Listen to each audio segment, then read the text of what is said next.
Sony have released the PSVR2. Virtual reality has come a long way since the first PSVR1 graced people's faces, but have Sony kept pace? Is this expensive addition to the PlayStation 5 going to help you feel a new real, as their marketing slogan promises, or is it just going to make you feel a bit ill? I'm Asa, I'm the resident VR nerd at Gameondaily. I've been playing with the PSVR2 and in this video I'm going to tell you all about it. A PSVR2 review, if you will. I also really value other people's opinions, so if you're using the PSVR2, then please do comment and let me know what you think of it so far. My headset was not provided by PlayStation or anybody else, so nothing but sincerity here. Let's get into it. I will break this video down into some distinct categories that look at various aspects of this thing in some depth. The displays, controllers, comfort, all of those things that you'd expect. But I want to start with a summary because I don't really understand how to effectively structure a YouTube video. PlayStation VR2 features a dazzling, vibrant HDR screen, very accomplished controllers and tracking, and a couple of innovative features that you won't find elsewhere. People accustomed with high-end PC VR will spot some familiar flaws resulting from the use of Fresnel lenses, and of course the cable is a cable. But the tech holds up remarkably well outside of those details. For anyone coming at this thing from the first PSVR, it's hard to overstate just how big of a leap forward this is, so welcome to virtual reality. Let's take a look at the headset itself. It uses this circlet design. Some people like to call it a halo. I prefer to call it a circlet, but there's no strap or frame that sits across the top of your head, but rather the front of the circlet is curved to sit on the front of your head. And using this dial on the back, you kind of shrink the circlet until it clasps against the back of your noggin. The front and the back of the circlet have this flexible rubber that stops the hard plastic from completely crushing your skull. The dial that you use to tighten the headset can also be depressed and acts as a quick release, so you can very easily get the headset on and off. The visor itself hangs off the front of the circlet over your eyes.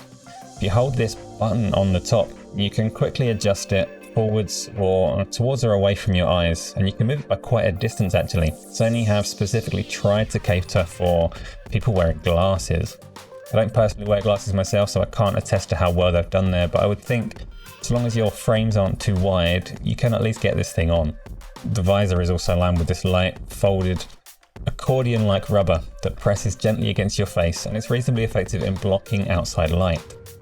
This dial on the top adjusts the distance between the lenses so that you can match it up with your own interpupillary distance, your IPD, and the setup process in the headset does a good job of guiding you to where you need to be, so don't worry too much about trying to measure things out yourself. Underneath the headset, you've got a power button that turns the headset on and off. You've got another slick little button here that you can use to, you just tap it so that you can enable camera pass-through if you want a quick black and white look at the world around you so that you can grab your drink or figure out where you are. The built-in microphone array sits under there too. Which sounds like this. This is the microphone on the PlayStation VR2. You've got 4 cameras on the front of the headset. Those are used to track the headset's position relative to fixtures in your room, as well as tracking the position of the controllers. I'll talk more about controllers and tracking a bit later on. You probably can't see them, but there are vents discreetly tucked away between the plastics here. These vents they're my best friends. Ventilation stops the lenses from fogging up, and it stops my face from melting. There's a 3.5mm audio jack on the back left that you can plug any headphones you like into. The box includes these buds. They've got this tiny little mount and conveniently short cables, so they're quite tidy to wear. I'm definitely not an audiophile, but I was satisfied and quite surprised by the quality of these. But you don't have to use them if they're not up to your standards. You can use a wireless headlet like the Pulse 3D, or plug in whatever you like in that 3.5mm jack. Speaking of wires, this one is important. PlayStation VR2 is a wired headset, and the headset end of it is hardwired. You can't remove this without damaging the headset. That means any potential wireless adapter in the future would need to manage 4.5 meters of cable hanging from the headset, which diminishes any hope of a wireless adapter at all. The other end of the wire is a standard USB-C head that plugs into the port on the front of the PlayStation 5, so your tether is 4.5 meters from the console, and if you move beyond that, you'll pull the PlayStation 5 off of its shelf and kill your house pets. Personally, I mostly find the PlayStation VR2 very comfortable to wear. It's light, it's cool, and it doesn't apply any uncomfortable pressure on my head. Mostly. After extended sessions, I have at times felt a bit of pressure on the bridge of my nose. I don't think this will be a problem for everyone. I have a pretty wonky nose and quite a narrow IPD, so I'm pulling the lenses in tight and they're just sitting on the bridge there. It probably won't be true for most people, but I can only share my own experience, and that experience was pain.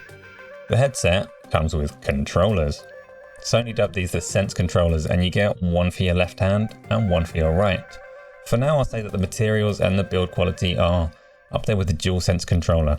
I'll talk about the tracking and the functionality more a bit later, as I want to focus on the headset first and talk about the visuals. Visuals are a culmination of several things. The HDR OLED displays, the lenses that sit between the screens in your eyes, and software tricks like foveated rendering and the graphics quality that the PlayStation 5 is pushing out. It makes most sense to talk about the quality of the visuals as the sum of all of these parts, as that's what you actually experience, but I'll break it down a bit first. The screens have a crispy, high resolution capable of showing pretty fine detail, and you have to try hard to perceive any of the screen door gaps between pixels. Screen door's not really a thing anymore. It's the first headset supporting HDR, that's high dynamic range that allows it to hit bright highlights and vivid colors, and it uses OLED technology. So every pixel emits its own light, or potentially no light at all, which is what gives OLED the signature ability to present perfect blacks. OLED screens are widely lauded as the best of the best for TVs, and mostly the qualities that they're known for do carry over to VR. But there are some undesirable traits as well. Most notably an artifact that you'll hear referred to as Mura. It's a faint, almost transparent pattern over the screen. It isn't really noticeable at all over bright colors, and it literally doesn't exist over those perfect blacks, but you will likely notice it in dark scenes, so over night skies or in partially lit corners in your favorite horror games. In my first play with the headset, I didn't notice Mura at all in Horizon Call of the Mountain or Gran Turismo 7. But when I looked up at the night sky in Kayak Mirage, it did catch my attention. Not ideal, but it's a trade-off. Of all the headsets that I've ever used, I've never come across one that could display a game like Horizon as brightly and richly as the screens in the PlayStation VR2. And the contrast against perfect black is outstanding. If I were in charge of the headset design myself, I probably wouldn't change the display technology, and that says a lot. Unfortunately, I can't say the same about the lenses. Lenses in VR headsets are really important. They're the difference between seeing a sophisticated three-dimensional world with depth and clarity versus holding a phone screen really close to your face and getting a headache. The PlayStation VR2 uses Fresnel lenses. Fresnel lenses have been used in VR headsets across the world for a good 5 years or so. They're thin and they're light and they get the job done. But all the headsets that use these lenses suffer from issues to varying degrees. The so-called sweet spot, the middle of the lens that you want lined up with your pupils, is essential to a good viewing experience. So if the headset slips up or down your face or the lens distance gets knocked, then you'll get a far more blurry view than you should. In practice, that means that you have to fuss about with the way that the headset sits on your head to get it just right. Fortunately, for me at least, when the headset is in place, it sits quite snugly. It doesn't shift around during play, so it's pretty rare that I need to fiddle with it mid-game.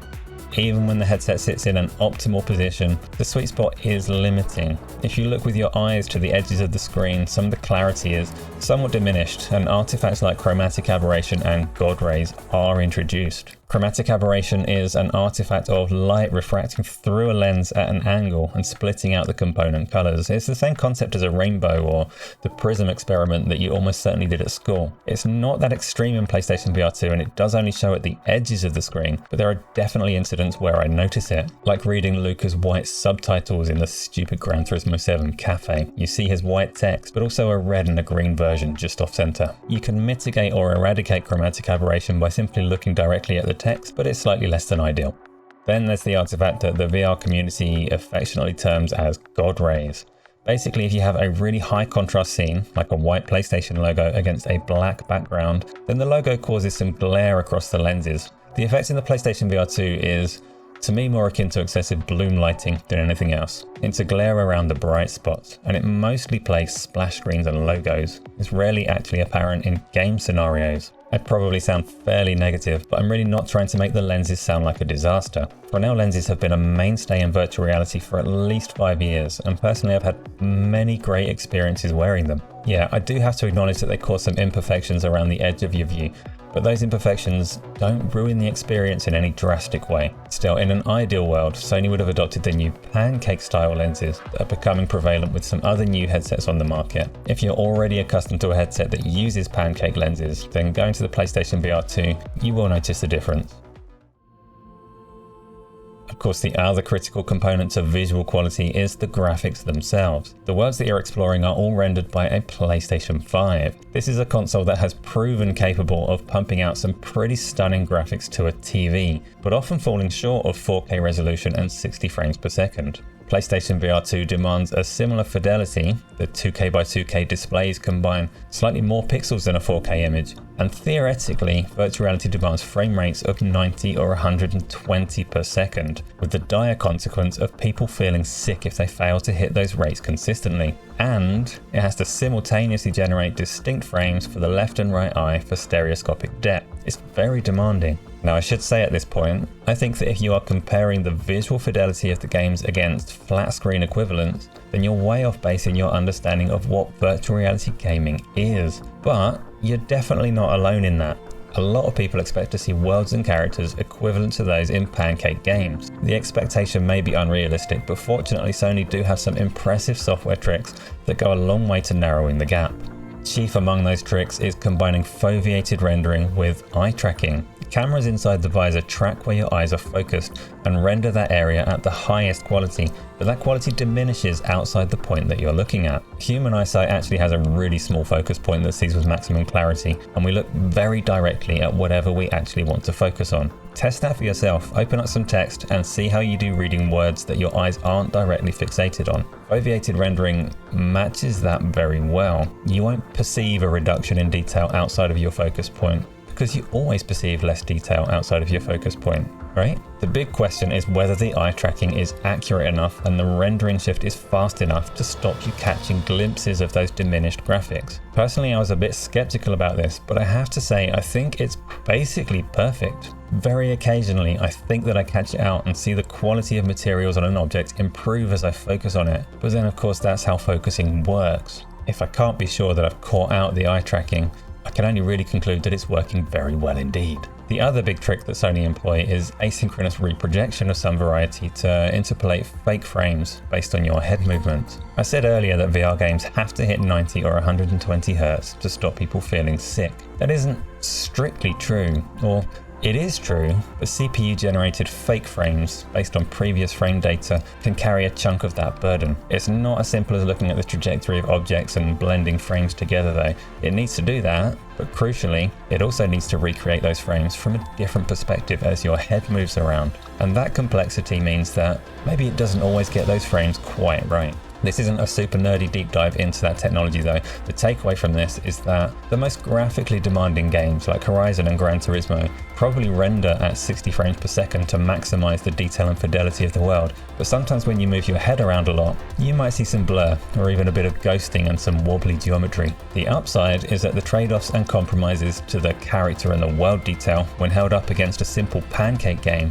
are actually not that severe. Any notion that you're visiting worlds with PlayStation 3 era graphics are complete hogwash. That should be pretty apparent just from the trailers and the captures that you can see on flat screens, but know that these games look even better in the headset. Actually, hold that thought. I said before that visuals are the culmination of the displays, lenses and software, and when I say that these games look better in the headset, I guess I'm summarizing all of those elements. Yes, there are some flaws along the way.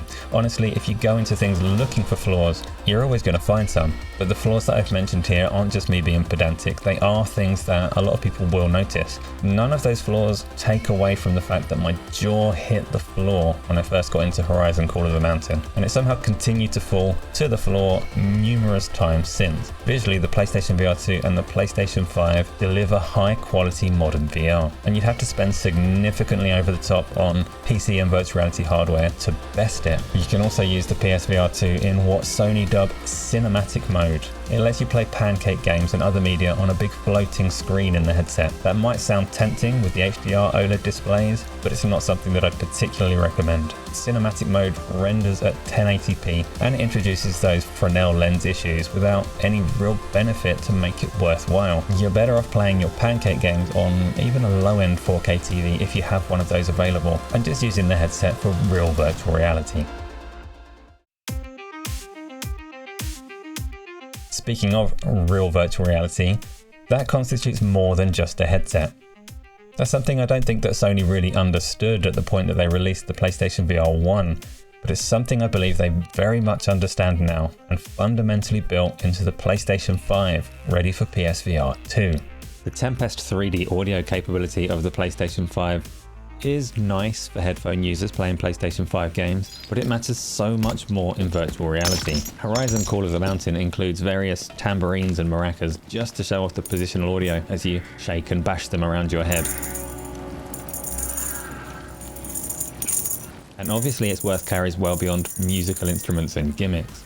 Spatial 3D audio is implemented consistently and effectively across all of the games that I've played, so much so that you start to take positional audio for granted, which is exactly what you want when you're trying to immerse yourself. Tech so good that you don't really think about it. But how can you feel like you're immersed in a world if you're interacting with it using a traditional game controller? Using your hands in a virtual world makes all the difference, and controllers that enable you to do that are a nifty bit of ingenuity that comes courtesy of Oculus. Their touch controllers launched shortly after their first major consumer VR headset, the Rift CV1. They look like a simple controller for each hand, but they're really very well considered and cleverly designed to let you use your hands quite intuitively. In fact, when Oculus introduced the touch controllers, they took the player through a little demo running over how to use the buttons, and partway through that demo, the visualization of the controllers magically disappears and transforms into a pair of hands. You're able to use those hands to reach and smack things and point and pinch and grip. Sony's Sense controllers are basically a copy of these, with a couple of extra features and some smart refinements.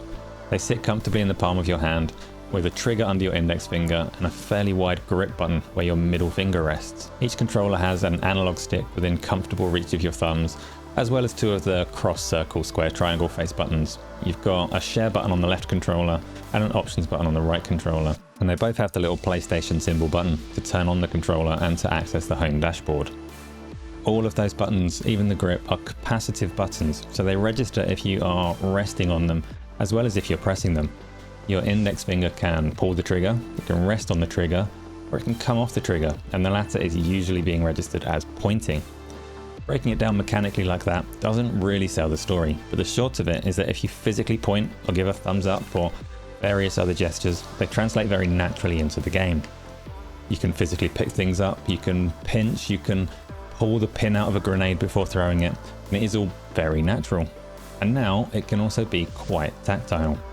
The haptic feedback and particularly the variable resistance triggers in the DualSense controller, they're alright, bordering on silly. Sony can tell you that a stiff trigger makes it feel like you're really shooting a gun or pulling back the string of a bow, or that little haptic pulses in the palm of your hand make it feel like you're standing in the rain. But we all know that's a far cry from reality. These features are quite clearly researched and realized for the benefit of the VR Sense controllers. When you're picking up guns and squeezing the trigger, or putting your hand under running water, or just physically interacting with the things that are around you, suddenly those little bits of tactile feedback are more than just a gimmick.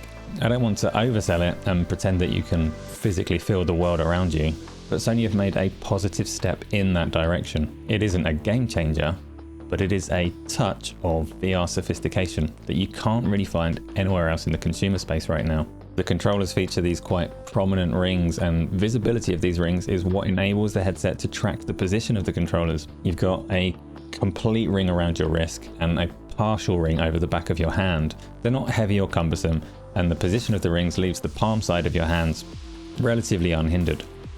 I've used a lot of controllers that use tracking rings like this, and usually the rings have a tendency to clash into each other and get in the way when you're performing intricate actions like reloading guns or pulling bowstrings close to your cheek. So I'm happy to say that that's not really been a problem with the Sense controllers. The visor itself is a bit excessively bulky, so when Resident Evil Village asked me to raise my hands to block an attack, I did punch myself in the face. But apart from that, everything is pretty unobstructive, light and comfortable, and I guess robust enough to withstand some collision. Speaking of tracking, that is another area that the first PSVR kind of sucked at. It relied on a single external PlayStation camera, having a good sight of your headset and the light on your controller or your Move ones, and it was less reliable than Gaz turning up on time for Go Live. The PlayStation VR2 uses inside-out tracking. The 4 cameras on the front of the headset are responsible for all of the positional tracking of both the headset itself and the Sense controllers. The headset tracks its own position relative to fixtures in the environment, so your walls, the floor, the furniture, and so on. And in my time with it, that tracking has been flawless. This isn't a massive surprise. Oculus, HTC, even Microsoft have had this mastered for some time now. But if Sony had somehow failed to hit the bar, it would have been fairly catastrophic. Solid headset tracking is an absolute necessity for comfortable virtual reality. The cameras on the headset are also responsible for tracking the position of the Sense controllers as you wave, climb, punch, and shoot with reckless abandon. Controller tracking quality and coverage is always a key concern for inside-out tracking systems. The cameras on the headset can't possibly see everything, so there's some reliance on gyroscopic and accelerometer data from the controllers and clever software algorithms to interpret what the cameras can't see. The good news is that the tracking here handles the most important challenges exceptionally well, so hands obscuring each other or pulling in very close to the visor to aim down iron sights or fire a bow.